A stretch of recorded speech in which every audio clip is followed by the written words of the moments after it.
আজ চলুন সময়কে একদম পিছিয়ে নিয়ে যাই এমন এক জগতে যেখানে প্রাচীন ভারত আকাশ আর মহাবিশ্ব নিয়ে যা ভেবেছিল তা জানলে আমরা হয়তো অবাক হয়ে যাব। একবার এই কথাটা ভাবুন তো, এটা কিন্তু শুধু সুন্দর একটা লাইন না, এর ভেতরে লুকিয়ে আছে একটা গভীর বিজ্ঞান, গতির আপেক্ষিকতা। মানে ১৫০০ বছর আগেই আর্যভট্ট একটা সহজ উদাহরণ দিয়ে বুঝিয়ে দিয়েছিলেন যে পৃথিবী আসলে স্থির নয়, ঘুরছে। আর এখানেই তো আসল ব্যাপারটা। আমরা সবাই কোপার্নিকাসের নাম জানি, তাই না, যিনি বলেছিলেন পৃথিবী নিজের অক্ষের ওপর ঘোরে। কিন্তু ভাবুন তো, তারও ১০০০ বছর আগে ভারতে আর্যভট্ট এই একই কথা বলে গিয়েছিলেন। তো প্রশ্ন আসতেই পারে, এই অসাধারণ জ্ঞানটা হঠাৎ করে তো আসেনি, তাই না? এর শুরুটা কোথায়? চলুন একটু গভীরে গিয়ে দেখি। এর শিকড় কিন্তু অনেক অনেক পুরনো। দেখুন, এই যাত্রার শুরুটা কিন্তু হাজার হাজার বছর আগে, একদম বেদের সময় থেকে, যেখানে প্রথম সূর্য, চাঁদ, নক্ষত্র নিয়ে কথা বলা হয়। এরপর এলো বেদাঙ্গ জ্যোতিষ, যেটা ছিল অনেকটা একটা ক্যালকুলেশন গাইড। আর তারপর ৫ম শতাব্দীতে আসলেন আর্যভট্ট।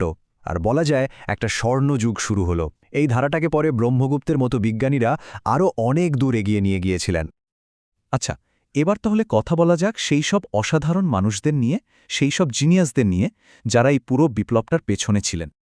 এই সময়ে দুজন মানুষের নাম না বললেই নয়, আর্যভট্ট আর ব্রহ্মগুপ্ত। ব্যাপারটা অনেকটা এরকম।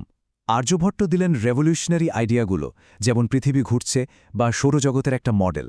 আর ব্রহ্মগুপ্ত সেই আইডিয়াগুলোকে কাজে লাগিয়ে তৈরি করলেন নিখুঁত গণিতের ফর্মুলা, গ্রহ নক্ষত্র কোথায় থাকবে, কখন গ্রহণ হবে, সবকিছুর জন্য। আর্যভট্টে লেখা আর্যভট্টীয় বইটা, ওটা শুধু একটা বই ছিল না, ওটা ছিল একটা গেম চেঞ্জার। ভাবুন, ওই একটা বইতেই প্রথমবার বৈজ্ঞানিকভাবে বলা হলো গ্রহণ কেন হয়, পৃথিবীর ঘোরার মতো একটা বিপ্লবী ধারণা দেওয়া হলো। মানে এক কথায় পরের কয়েকশো বছরের গবেষণার দরজাটা এই বইটাই খুলে দিয়েছিল। এখন মাথায় একটা প্রশ্ন আসতেই পারে, তাই না, যে এত সব নিখুঁত হিসেব টেলিস্কোপ ছাড়া কিভাবে সম্ভব হলো? উত্তরটা কিন্তু খুব ইন্টারেস্টিং। তারা নিজেরা কিছু অসাধারণ যন্ত্র তৈরি করে নিয়েছিলেন। এগুলোকে বলা হতো যন্ত্র। এগুলো ছিল আসলে খুব নিখুঁতভাবে ডিজাইন করা কিছু জ্যামিতিক সরঞ্জাম, যা দিয়ে পুরো মহাবিশ্বকে মাপা হতো। যেমন ধরুন শঙ্কু যন্ত্র, খুব সাধারণ একটা জিনিস, একটা খাড়া লাঠি, কিন্তু সেটার ছায়া দেখেই তারা সময়, এমনকি পৃথিবীর অক্ষাংশ পর্যন্ত বের করে ফেলতেন। আবার ছিল চক্রযন্ত্র, যেটা দিয়ে আকাশের গ্রহ নক্ষত্রের অ্যাঙ্গেল মাপা হতো। আর অ্যাস্ট্রোলেবের মতো জটিল যন্ত্র তো ছিলই। আর এসব যন্ত্র আর জ্ঞানের সাহায্যেই তারা তাদের সময়ের সবচেয়ে বড় একটা রহস্যের সমাধান করে ফেলেন, সেটা হলো গ্রহণ। ব্যাপারটা একবার ভাবুন। একদিকে মানুষ বিশ্বাস করত যে রাহু-কেতু নামে দুই অসুর চাঁদ বা সূর্যকে গিলে ফেলছে, তাই গ্রহণ হচ্ছে। আর অন্যদিকে আর্যভট্ট এসে বললেন, না, এটা কোনো অসুরের কাজ না, এটা আসলে পৃথিবী আর চাঁদের ছায়ার খেলা। মানে কুসংস্কার থেকে সোজা বিজ্ঞানের দিকে, কি বিশাল একটা পদক্ষেপ, তাই না? তাদের হিসাব যে কতটা নিখুঁত ছিল তার একটা গল্প বলি। ১৭৬৫ সাল একজন ফরাসি বিজ্ঞানী ভারতে এসে একটা চন্দ্রগ্রহণ পর্যবেক্ষণ করছিলেন। তিনি অবাক হয়ে দেখলেন তার আধুনিক যন্ত্রপাতির হিসাবের চেয়েও ভারতীয় প্রাচীন পদ্ধতির গণনাটা বেশি সঠিক। আর পার্থক্যটা কত ছিল জানেন? মাত্র ৪১ সেকেন্ড। শুধু আর্যভট্টীয় নয়, আরও একটা অসাধারণ বই ছিল, সূর্য সিদ্ধান্ত। এটা ছিল আমাদের সোলার সিস্টেমের গ্রহগুলো নিয়ে অবিশ্বাস্য সব তথ্যের একটা ভাণ্ডার।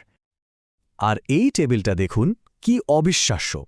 সূর্য সিদ্ধান্ত বইতে গ্রহদের ব্যাস মাপার জন্য একটা ফর্মুলা দেওয়া হয়েছিল, আর সেই ফর্মুলা দিয়ে করা হিসাব আজকের দিনে আমরা যা জানি তার থেকে মাত্র ১১% কম ভুল ছিল, মঙ্গল, বুধ, শুক্র সবার ক্ষেত্রে। মানে হাজার হাজার বছর আগে কোনো টেলিস্কোপ ছাড়া এই লেভেলের অ্যাকুরেসি ভাবা যায়? তবে এই জ্ঞানটা কিন্তু শুধু কিছু পণ্ডিতের বইয়ের পাতায় আটকে ছিল না, এটা মিশে গিয়েছিল সাধারণ মানুষের দৈনন্দিন জীবন আর সংস্কৃতির সাথে। যেমন ধরুন নক্ষত্রের ধারণাটা। পুরো আকাশটাকে ২৭টা ভাগে ভাগ করা হয়েছিল, আর চাঁদ প্রতিদিন এরকম এক একটা ভাগের মধ্যে দিয়ে যেত। আর এই হিসাবটাই ছিল তাদের ক্যালেন্ডার বা পঞ্জিকার ভিত্তি, যা দিয়ে জীবনের সব গুরুত্বপূর্ণ কাজের সময় ঠিক করা হতো। মানে কবে বিয়ে হবে, কখন জমিতে বীজ বোনা হবে, সব কিছুর জন্য আকাশের দিকে তাকাতে হতো। তাদের যে চান্দ্র ক্যালেন্ডার বা তিথি ব্যবস্থা ছিল, সেটাও ছিল খুবই নিখুঁত। এমনকি বড় বড় মন্দির বানানোর সময়ও এর ডিজাইন হতো গ্রহ নক্ষত্রের অবস্থান মাথায় রেখে। এর সবচেয়ে বড় উদাহরণ হল কোণার্কের সূর্য মন্দির। এটা শুধু দেখতেই সুন্দর একটা মন্দির নয়, এটা আসলে একটা বিশাল অ্যাস্ট্রোনমিক্যাল ইনস্ট্রুমেন্ট। এমনভাবে তৈরি করা হয়েছে যেন বছরের নির্দিষ্ট দিনে সূর্যের প্রথম আলোটা ঠিক নির্দিষ্ট জায়গায় এসে পড়ে। আর সবচেয়ে গুরুত্বপূর্ণ বিষয় হল এই জ্ঞানটা কিন্তু শুধু ভারতেই সীমাবদ্ধ থাকেনি, এটা ছড়িয়ে পড়েছিল পারস্যে, গ্রিসে। ইসলামিক স্বর্ণযুগের বড় বড় বিজ্ঞানীরা যেমন আল খাওয়ারিজমি, তারাও এই জ্ঞান দ্বারা প্রভাবিত হয়েছিলেন। এরপর আরবি আর ল্যাটিন অনুবাদের মাধ্যমে এই ধারণাগুলো পৌঁছে যায় ইউরোপে, আর সারা পৃথিবীর জ্যোতির্বিজ্ঞানের ইতিহাসকেই হয়তো বদলে দেয়। তাহলে পুরো বিষয়টার সারমর্ম কি? খুব সহজ। প্রাচীন ভারত শুধু রাতের আকাশে তারা গুণে সন্তুষ্ট ছিল না, তারা অঙ্ক করছিল, তারা গণিতকে ব্যবহার করেছিল একটা চাবির মতো, মহাবিশ্বের রহস্যের দরজা খোলার জন্য। তো হাজার হাজার বছর আগের এই জ্ঞান আজকের দিনে দাঁড়িয়ে আমাদের কি শেখায়?